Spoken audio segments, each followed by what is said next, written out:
Assalamualaikum warahmatullahi wabarakatuh. Perkenalkan, nama saya Muhammad Ilham, NIM 2104020073. Di sini saya akan menyelesaikan UTS Fikih Muamalat tentang akad ijarah sewa menyewa. Yang pertama, pengertian ijarah. Ijarah berasal dari bahasa Arab yang memiliki makna imbalan atau sewa atau jasa. Istilah ijarah pada umumnya digunakan dalam perbankan syariah. Secara makna dan konteksnya dalam perbankan, ijarah adalah pemindahan hak guna suatu barang dengan pembayaran biaya sewa tanpa diikuti pemindahan kepemilikan atas barang tersebut. Singkat kata, ijarah berarti menyewa suatu tanpa maksud memilikinya. Yang berperan sebagai penyewa adalah nasabah dengan objek yang menyewakan yang akan disewakan, dan bank adalah pihak yang menyewakan. Kedua, syarat ijarah. Pertama, kedua pihak yang melakukan transaksi ijarah sudah dewasa, balik, dan berakal atau tidak mabuk. Kedua pihak yang melakukan transaksi memiliki kerelaan dan tidak didasarkan suatu paksaan dari pihak manapun. Ketiga, barang yang menjadi objek transaksi harus jelas sebenarnya. Dan keempat, barang yang menjadi objek transaksi harus halal sesuai syariat Islam. Dan yang kelima, barang yang menjadi objek transaksi menjadi hak mujar atas seizin pemiliknya. 6. Manfaat yang didapatkan harus dijelaskan secara terang dan jelas. Yang ketiga, rukun ijarah. Yang pertama, ada orang yang menyewakan suatu barang atau wajir dan mustajir.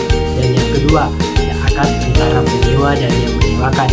Dan yang ketiga, ada ijab kabul atau sidat. Dan yang keempat, ada upah atau ujrah. Dan yang kelima, ada manfaat baik antara pihak yang menyewakan dan pihak penyewa. Yang keempat, landasan syariat ijarah. Yang pertama, Al-Quran. Allah Subhanahu wa Ta'ala berfirman, "Jika mereka telah menyusukan anakmu, maka berilah upah mereka." Quran surah At-Talaq ayat 6. Dan kedua, hadis dari Abdullah bin Umar radhiyallahu berkata bahwa Rasulullah Shallallahu alaihi wasallam bersabda, "Berilah upah pekerja sebelum keringatnya kering." Hadis riwayat Ibnu Majah. Dan yang ketiga, ijma. Para ulama berijma bahwa ijarah sabitah telah diterapkan kebolehannya dengan Al-Quran dan Sunnah. Dan yang keempat, dalil akli. Ijarah merupakan perantara untuk mempermudah manusia dalam mengambil manfaat dari sesuatu yang tidak dimilikinya, karena kebutuhan atas manfaat sama seperti kebutuhan atas barang. Kelima, jenis-jenis ijarah. Yang pertama, akmal atau askas. Kedua, ain mutlaka atau ala al-ain. Ain mutlaka atau ala al-ain. Tiga, muntahiyah bil.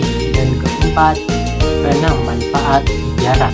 Pertama, biasa dinilai dan dapat dilaksanakan dalam kontrak. Dan kedua, tidak haram. Ketiga, dapat dialihkan secara syariah. Keempat, dikenal secara sepedi. Dan yang kelima, jangka waktu pengguna manfaat dan ditentukan dengan jelas. Dan yang keenam, bersifat fleksibel. Yang ketujuh, aplikasi ijarah dalam perbankan syariah. Yang pertama, ijarah dan produk. Non pembiayaan atau pelayanan jasa pada bank syariah.